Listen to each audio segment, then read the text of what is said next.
আরে কি করতেছেন? মনে হয় কি মাত্র বাসর করতেছেন। যা যে শুরু করছেন না আপনি।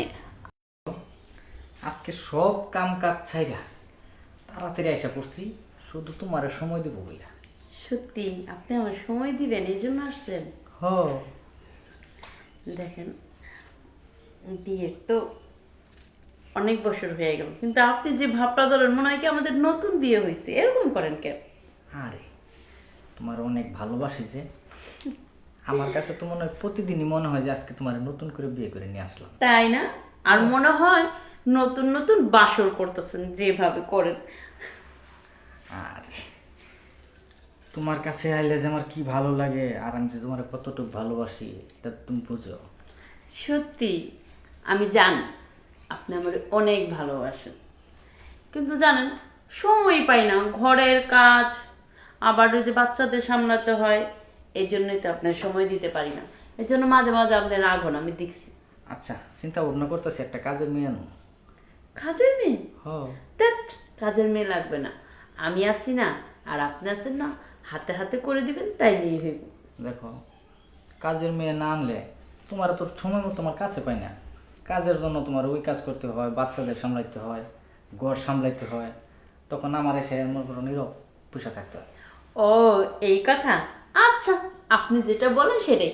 আপনি যেহেতু বলছেন কাজে মেয়ে রাখবেন, রাখেন, সমস্যা নাই। তাহলে আপনি আমি একটু বেশি বেশি সময় দিতে পারবো, একটু ভালোবাসাটাও বেশি দিতে পারবো। শুধু কথাই বলবা, তাহলে একটু আদর করবা না? ও, এই জন্যই তো বলি এত মিষ্টি মিষ্টি কথা আজকে কেন, আর এত ভালোবাসা দেখাইতেছে কেন, এই হচ্ছে মেন কথা না? আরে তোমার কাছে আসলেই তো মনে হয় যে দুনিয়া সব কিছু ভুলে যায়। তা জানি আমি, আপনি সব কথা যে ভুলা যান। আপনাদের যে বলছিলাম আসার সময় টিকিট নিয়ে আসতে, তাকে নিয়ে আসছিলেন? সরি সরি, ওইটা মনে নাই। এখন আর বাচ্চা কাচ্চা নেওয়া যাবে না, বুঝেন নাই? বাচ্চা কাচ্চা অলরেডি দুটো হয়ে গেছে, এখন আর আমি চাই না এই ঝামেলাগুলো পোহাইতে। এখন বাচ্চা হইব না? বাচ্চা হইব না, আপনি জানেন আমি থাকতেও পারবো না। দেখো, সময় দেওয়ার সময় নেই, আমার কাজ আছে, আমি গেলাম। এই শোনো না, এইভাবে আমাকে কষ্ট দিবা? কও, আমি কত কষ্ট কইরা সময় বের কইরা তোমার সময় দেওয়ার জন্য আসছি, আর তুমি আমার থেকে রেখে চলে যেতেছ। ঠিক আছে, হক তো পালন করতেই হইব, যেহেতু আপনি সময় নিয়ে আসছেন, কিন্তু কিছু যদি হয় তাহলে কিন্তু আপনার দায়ভার। আচ্ছা, ওইটা আমি মেনে নিব না, কিন্তু এখন তো একটু আদর করো। ঠিক আছে, তাহলে আসেন।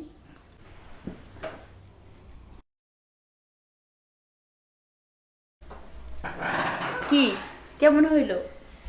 কিরে ফারুক, ফারুক ভাইয়া, তুমি বেঁচে আছো ভাইয়া? হ্যাঁ, বেঁচে আছি মানে? হো ভাইয়া, কি মনে করছিল তোরা? আমরা তো শুনছি তুমি 2 বছর আগে রোড অ্যাক্সিডেন্টে মারা গেছো। হ্যাঁ, 2টা বছর আমি কারাগারে রয়েছি, তোরা কেউ খোঁজ খবর রাখবার যাস নাই। আরে কি বলতেছো তুমি? কারাগারে রইছো তুমি, জেলখানায় রইছো, এগুলি কি আমরা জানি নাকি? আমরা তো জানি তুমি রোড অ্যাক্সিডেন্টে মারা গেছো, আর এইসব বিষয়ে তো আমরা কিছুই জানি না।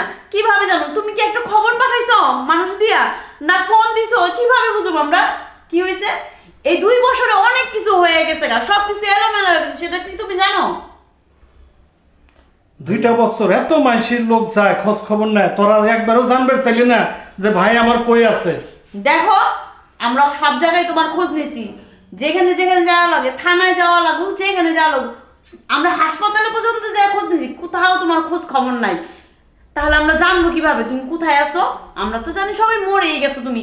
এই যে কিছুদিন আগে, যে 2 বছর আগে একটা যে গাড়ি অ্যাক্সিডেন্ট করছিল, আগুন লেগে গেছিল ধাউ ধাউ করে, ওইখানে কেউ বেঁচে ছিল না, তো এই মনে করছি ওইখানে মনে হয় তুমিও মারা গেছো। এই জন্য আমি এই বাড়ি ছেড়ে চলে যেতে চেয়েছিলাম, কিন্তু ভাইয়া। ফারুক আমারে রেখে দিছে।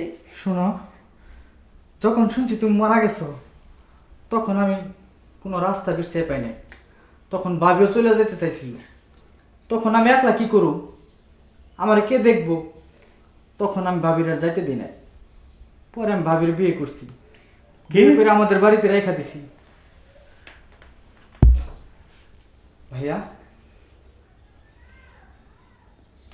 দেখো, আমি এখন আর তোমার বউ নাই, আমার প্রতি তোমার কোনো অধিকার নাই।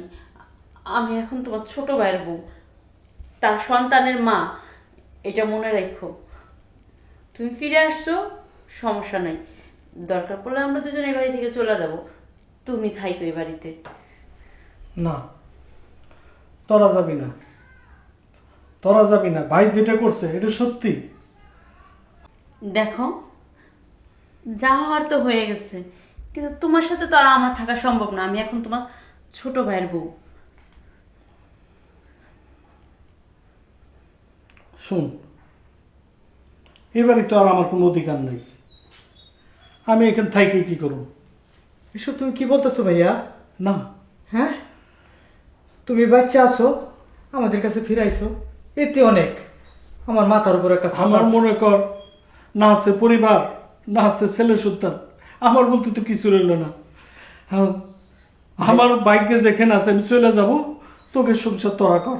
শুনো, আমার বলতে তো আর কিছু রইল না। আমার ভাগ্যে যেখানে আছে আমি সেখানে চলে যাব, তোমরা এখন সুখ করো। জায়গা ভাইয়া দেখো,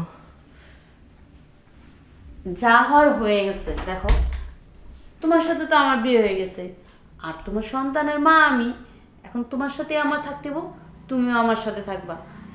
তোমার ভাই তো কোনো খোঁজ খবর নেয় নাই, আর একটা ফোন পর্যন্ত দেয় নাই কারোর দিয়া। কারোর দিয়ে তো একটা চিঠিও পাঠাতে পারতো, জেলখানা থেকে পাঠাইছে, বলো পাঠায় নাই। তাহলে এটাতে আমাদের ভুল বলো? ফারুক, আমি অতীত কিন্তু পিছনে ফালিয়ে দিয়েছি, বর্তমান নিয়ে আমি থাকতে চাই। আমার সন্তানের ভবিষ্যৎ চাই আমি, আর কিচ্ছু চাই না। শুধু আমি তোমার নিয়ে বাঁচতে চাই।